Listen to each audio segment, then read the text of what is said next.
They say in life there's 4 drivers. Curiosity, fear, wealth creation, and striving for significance. 4 drivers. And I'm so flattered and proud to be up here as part of number 4. Something significant, something bigger than myself. So thank you again for that video. And the music, you're my best friend, Augie is my best friend. And I'm rewarded from that friendship every minute I'm with him. So, I have 3 things to share tonight. It won't take long, but I always have 3 things, I'm sorry. Those of you who know me, it's a pathetic habit. And here's what they are. I always tell you in advance so you know when it'll be over. I'm going to thank all of you, and I'm going to tell you about my relationship with Augie, and I'm going to tell you what I think the future has. So here we go. Thank you all, every last one of you, for being here tonight for Augie and Augie's quest, from taking time from your busy lives. I really appreciate it, so does he. And I think you get that tonight, don't you? I'd also like to say thank you to Augie and Lynn, and zoom in on them because they put me up here. Lynn, you goddammit. And I told them, I said, look, I'm a blue-collar kid from South Torrance. I grew up packing my own lunch and wearing hand-me-down clothes. I said, I can't put 1,000 people in this room. And they said, we want you anyway. And you know, we did pretty good. Look at this room. It's pretty good. So thank you, Augie and Lynn, for making me feel more important than I usually feel. I also want to say thank you, of course, to my family, Bonnie and Patrick and Sally, and my nephew Brad are here.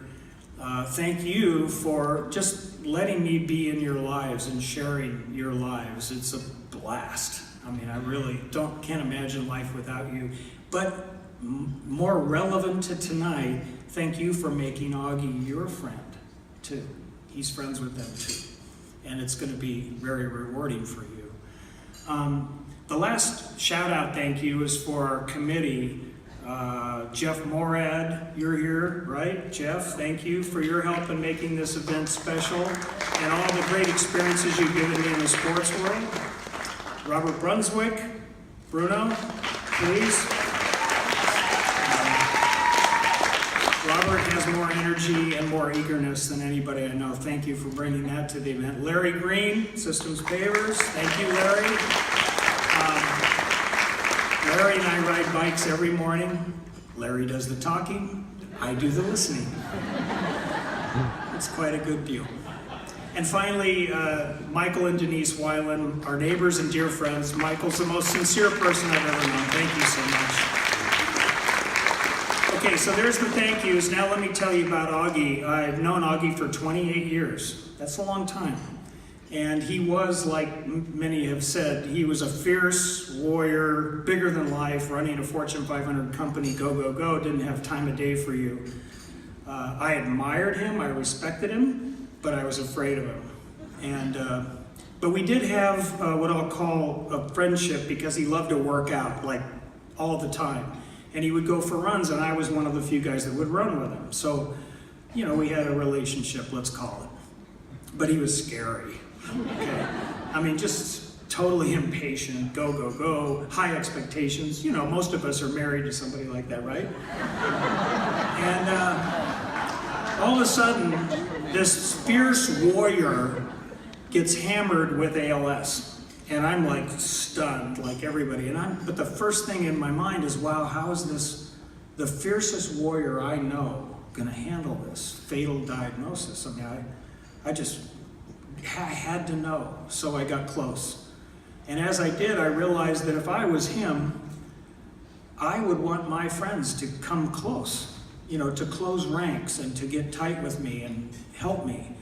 And so I thought, well, if that's what I'd want, that's probably what he wants. So that's how I got closer to Augie after ALS. And of course, as many of you heard the stories Lynn lived through, how stubborn he was. He wouldn't get out of his Ferrari, even though he can't hardly drive anymore. Then he wouldn't get a walker, then he wouldn't get in the wheelchair, he's falling down, you know, all this stuff. And everybody's saying what a stubborn son of a gun he is. But you know what, I did too. But I realized then that this man had resolve. he had determination like I had never seen.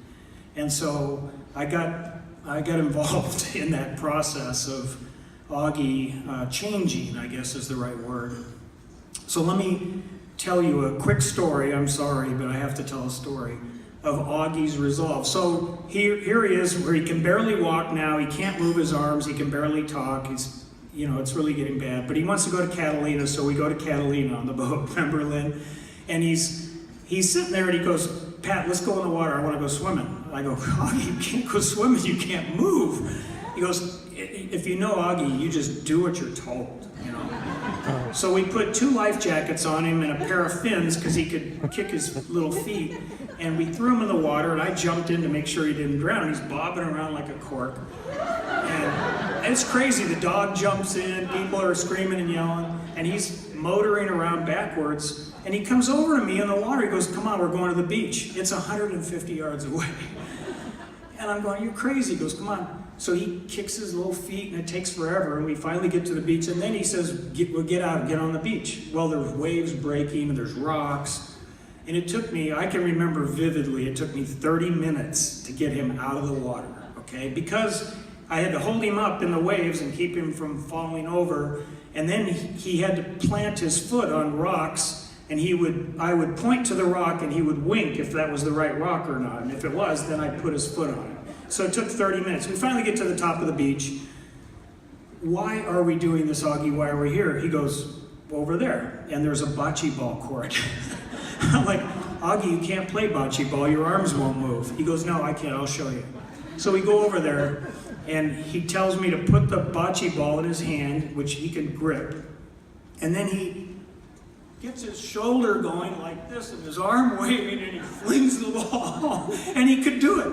And he goes, "Come on, best of 5. And I'm like, "Okay." And he goes, "And God damn it, don't try to lose." And I said, "All right, I'll kick your ass." Well, I'll tell you, he won.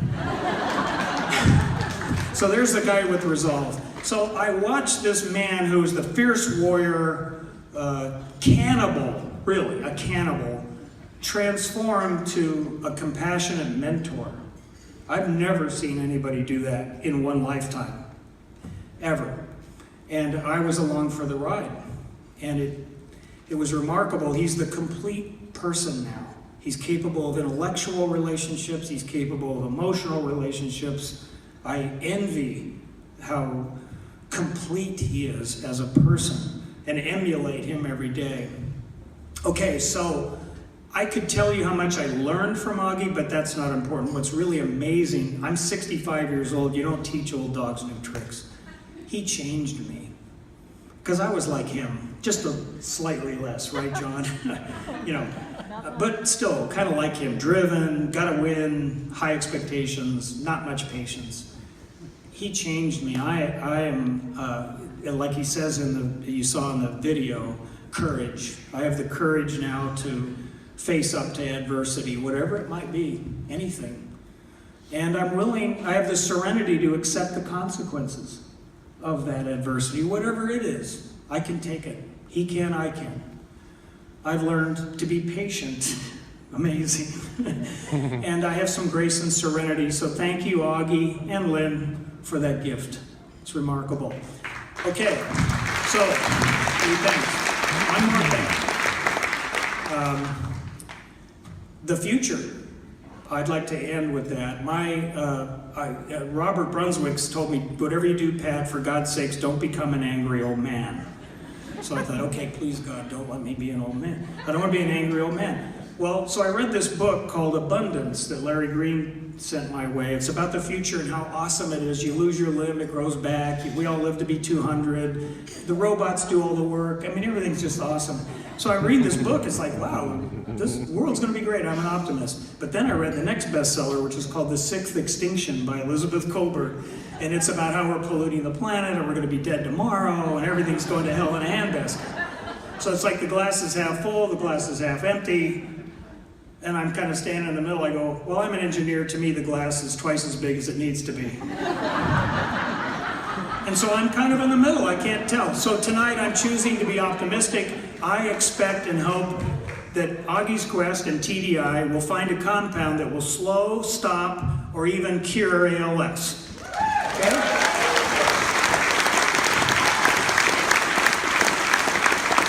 But I'm not done. And then Augie's going to regain his ability to talk, walk, and be mobile. But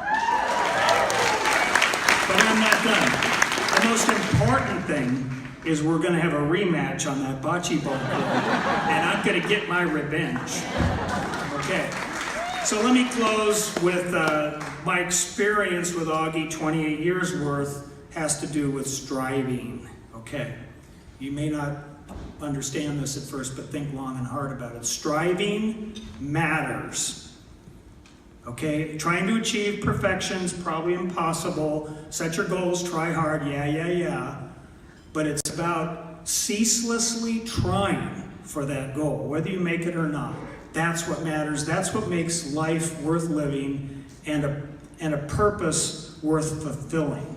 That's what I've gotten from Augie. So if you're interested in striving and being part of something significant, and you're sitting here tonight kind of curious about this Augie's Quest stuff, and you're sitting on the lip of that funnel, I want you to come on in, okay? It's significant and it's worthwhile. So let me close with a little story to help you along. You all know Steve Jobs of Apple, right? He's a terrific personality, a famous man.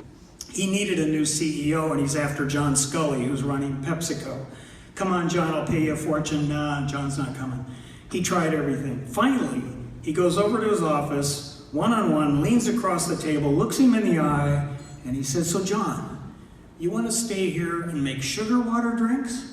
Or do you want to come with me and change the world? Guess what? He did, and I hope you do too. Come along to Augie's Quest. We're going to change the world. Thank you all.